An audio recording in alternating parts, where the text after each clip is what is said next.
Jordan steadied herself in the dim glow of the flickering lights, the air thick with a cold dampness that seeped through her uniform and clung to her skin, as if the shadows themselves were reaching for her. The drill had begun hours earlier, but now time felt warped, stretched into an endless corridor of uncertainty, and she could no longer tell if the silence around her was natural or designed to unnerve her. Every instinct screamed that someone was watching from somewhere just beyond her line of sight, but when she turned, all she could see was the maze of abandoned structures, rising like broken teeth around her, trapped and waiting for the moment she would finally hesitate. She forced herself to move forward, following a narrow path carved between two concrete walls, their surfaces scarred with years of ocean wind and sandblasted grit.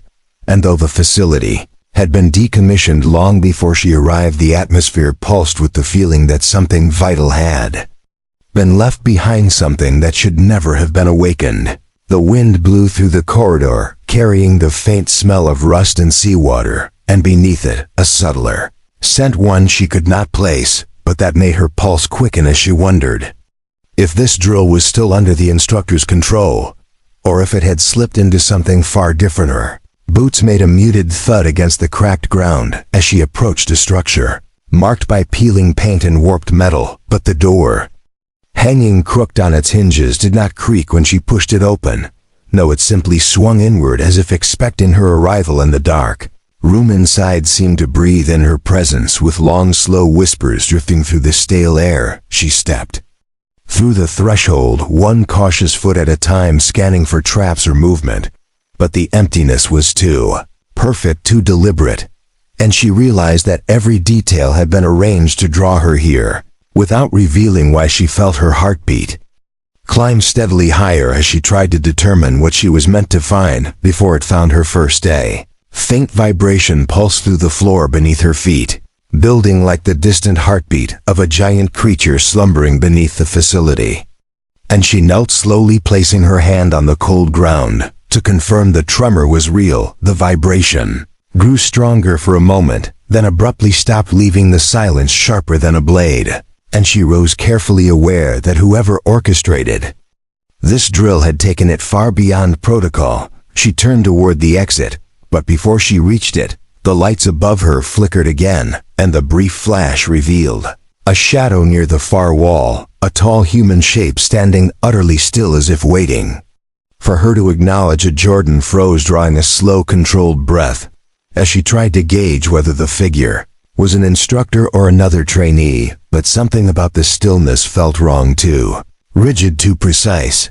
And when the lights flickered once more, the figure had moved slightly closer without making a sound. She scanned the room again, calculating distance, angles, and escape routes, but the structure around her provided no easy pathways, only a maze of cluttered corners, broken equipment, and dark recesses that seemed capable of swallowing her whole.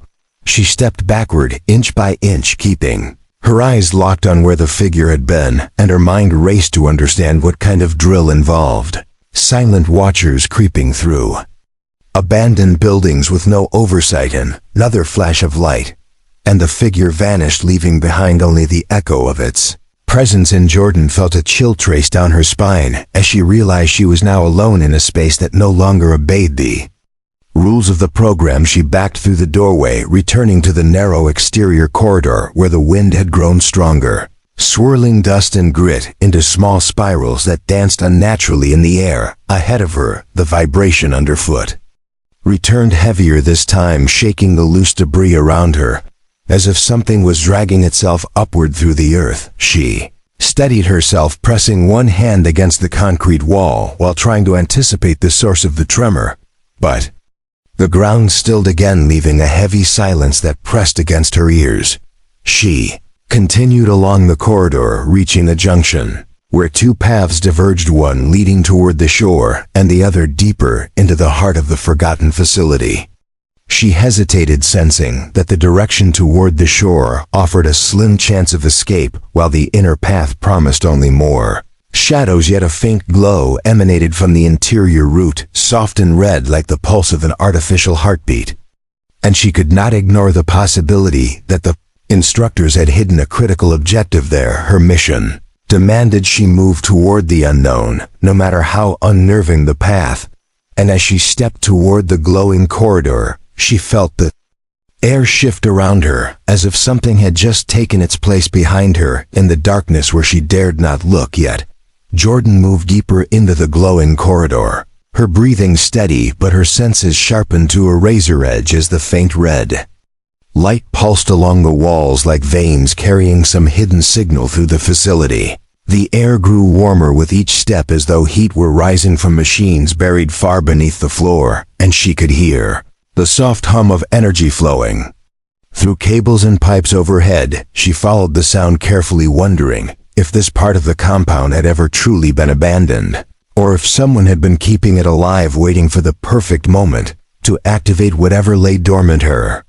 Instincts told her she was approaching the center of something vast, something engineered with purpose, and she knew she had only seconds to decide whether to continue or retreat before the pulse in the walls shifted into a deeper, slower rhythm that made the hair along her arms rise as she prepared for the next revelation. Hidden around the bend, the corridor opened into a massive chamber, its ceiling disappearing into darkness and its floor illuminated by thin red strips that formed a pattern she could not decipher, each line glowing as if it carried memory or power from the depths below. Jordan stepped cautiously onto the patterned floor, feeling the faint warmth radiating through her boots, and she could hear the echo of footsteps behind her. Though the chamber was empty to her eyes, she turned slowly, scanning the shadows for movement, but the sound stopped instantly with unnatural precision. She moved toward the center of the room, where a raised platform held a single metal case, its surface marked only by a number that had been purposely scratched out, as if to hide whatever identity it once held. She reached out her hand, but before she could touch the case, the chamber lights flared from red to blinding white, revealing a figure standing on the far side, watching her silently, as if waiting for her to make the first move in a game she had not agreed to play. The figure stepped forward, slowly emerging into the harsh light, and she recognized the instructor who had challenged her earlier, his expression tight and unreadable, as though he were fighting an internal battle.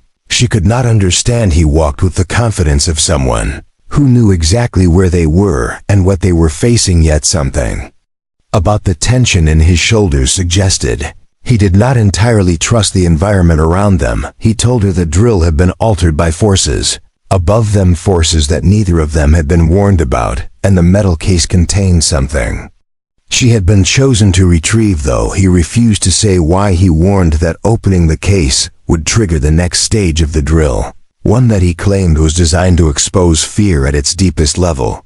But before he could finish explaining, the floor beneath them trembled violently as a metallic groan echoed through the chamber, announcing that they had awakened something neither of them could see yet.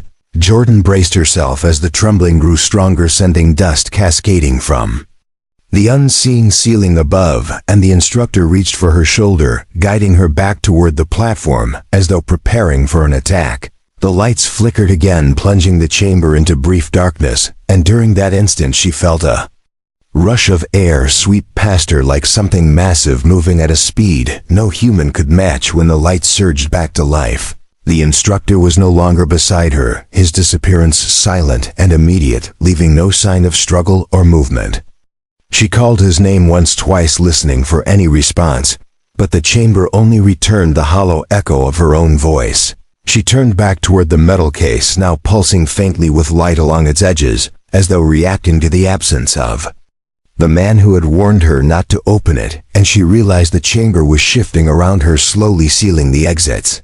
One by one, Jordan moved toward the case, knowing she had been maneuvered into this moment by someone or something with an agenda she had yet to understand, and the hum of the chamber grew louder with every step, as if urging her onward. She rested her hand on the warm metal surface, feeling the vibration beneath it like a heartbeat, and as the final exit sealed shut behind her with a low mechanical thud, she knew that whatever happened next was no longer part of a drill, nor a test, nor any training she had ever encountered. She inhaled slowly preparing her mind and body for the unknown she was about to unleash. As the lid of the case shifted beneath her fingers and began to rise on its own, revealing the first glimpse of something that made her question everything she had believed about the mission and about herself. Yet